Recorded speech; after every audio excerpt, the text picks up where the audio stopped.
My Lord and my God, I firmly believe that you are here, that you see me, that you hear me. I adore you with profound reverence. I ask your pardon for my sins and grace to make this time of prayer fruitful. My Immaculate Mother, Saint Joseph, my Father and Lord, my guardian angel, intercede for me.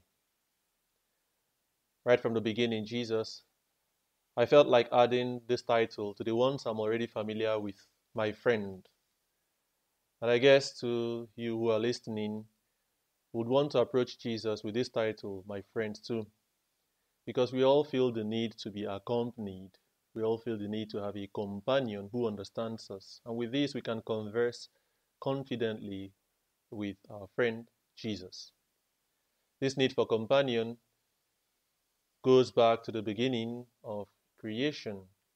On a day like today, where in various parts of the world, people are fond of dressing in costumes, mimicking an animal or a favorite pet. I wonder what costume some kids would like to put on today. I have the story here of man's need for companion. Right after the creation, Adam said, Lord, when I was in the garden, you walked with me every day. Now I do not see you anymore. I am lonesome here, and it is difficult for me to remember how much you love me.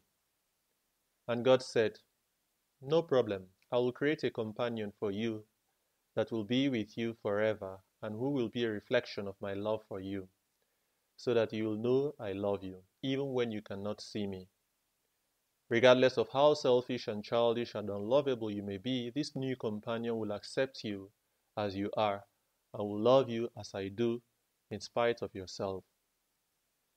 And then God created a new animal to be a companion for Adam, and it was a good animal, and God was pleased. And the new animal was pleased to be with Adam, and he wagged his tail. And Adam said, But Lord, I have already named all the animals in the kingdom, and all the good names are taken, and I cannot think of a name for this new animal. And God said, No problem, because I have created this new animal to be a reflection of my love for you. His name will be a reflection of my own name, and you will call him Dog, as the reverse of God. And Dog lived with Adam and was a companion to him and loved him. And Adam was comforted, and God was pleased, and Dog was content and wagged his tail. After a while, it came to pass that Adam's guardian angel came to the Lord and said, Lord, Adam has become filled with pride. He struts and springs like a peacock, and he believes he is worthy of adoration. Dog has indeed taught him that he is loved, but no one has taught him humility.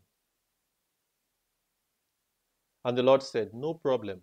I will create for him a companion who will be with him forever, and who will see him as he is. Guess who the companion became? The companion will remind him of his limitations, so he will know that he is not worthy of adoration. And then God created Cat to be a companion to Adam. And Cat would not obey Adam. And when Adam gazed into Cat's eyes, he was reminded that he was not the supreme being. And Adam learned humility. And God was pleased. And Adam was greatly improved. And Cat did not care one way or the other. And so I like this story for its adaptation of the story of Genesis, but at the same time brings out the need for us to be taught humility. And then the story uses the dog and the cat. Maybe experience of the cat would have taught you that cat has its mannerisms and really goes about doing its own things and will not care at all. Jesus today reminds us of the need for humility. We find him on this Sabbath, on this Saturday, dining at the house of a ruler who belonged to the Pharisees, as we are told in today's gospel, taken from Luke chapter 14. And then, as usual, these Pharisees were watching Jesus. But at the same time, Jesus is watching them. Now, he told a parable to those who were invited, to us, when he marked how they chose the places of honor, saying to them, and here is the parable Jesus presents us with. But we can stop a bit and think of what Jesus is doing. Here is a reality facing us. Sometimes we too, we have in facing reality, things can be tough. We need a scene that helps us appreciate God's hand in this reality. So Jesus, in the face of reality, creates a scene.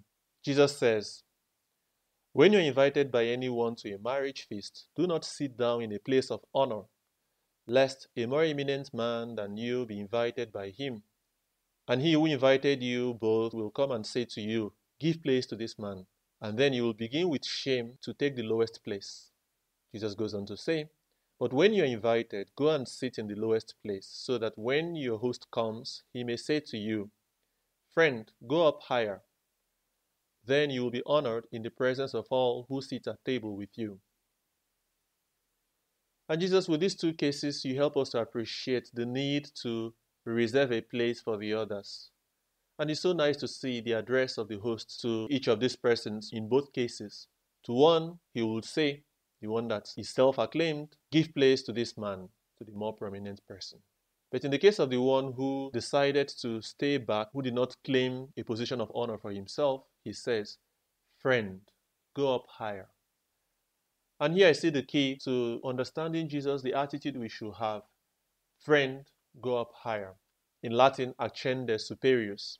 Having good and lasting friendship lies a lot in appreciating, in thinking better of our friends. If one is a friend who always claims or wants to overpower the other friend or claims to be the best, the others can be fed up easily with you. Whereas that friend that knows how to think better of the other friend is always privileged to have a lasting friendship. Bullies, cheaters, proud persons hardly last in their friendships. In the Bible story, think of the friendship between Jonathan and David, for example. Even though Jonathan naturally was going to be the heir of the king of Israel, he appreciated in David the true heir, helping him to attain his true position. On the other hand, David also appreciated the position of Jonathan as the heir. Or think of the relationship between the Blessed Virgin Mary and Elizabeth, though they are cousins, but you could also see the attitude of Our Lady going to Elizabeth to greet her and attend to her. And Elizabeth, at that moment, exalts Mary, places her higher. And Jesus, that friendship that exists between St. John the Baptist and you, how you went to St. John the Baptist to be baptized by him, whereas John was saying, I should be baptized by you, Jesus. And then when I hear these words of yours, friend, go up higher, I understand that you are going to tell me the same thing once I maintain my friendship with you. As we approach the eve of the Solemnity of All Saints, we are eager to befriend Jesus and wait for him to tell us, friend, go up higher, because none of us will claim heaven by our merits. Rather, if we accept Jesus as friend and hold on to him, we know that he wants to give us the best. And so following him in that humble way, trusting Jesus, we can also hear from him when it's our time on the last day, friend, go up higher.